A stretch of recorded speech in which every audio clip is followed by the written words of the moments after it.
Hello,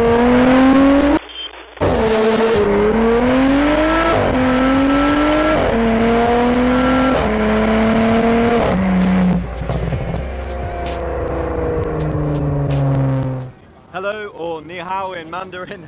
I'm Ollie, I'm the sales manager for Quicksilver Exhaust, and behind me we've got this trio of Audis, all with our systems on. Moving on, finally we've got the S5. This system is also 3-inch and also features a Helmholtz center resonator to remove the drone. What's really interesting about this one is that it has a very unusual design. With the valve open, there's one valve on one side, and we let all the gases divert out of these two pipes.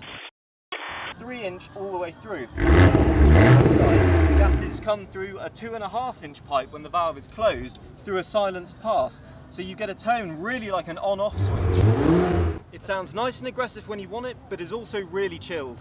Again, this car's got an optional downpipe on it to further enhance the sound. Let's take a listen.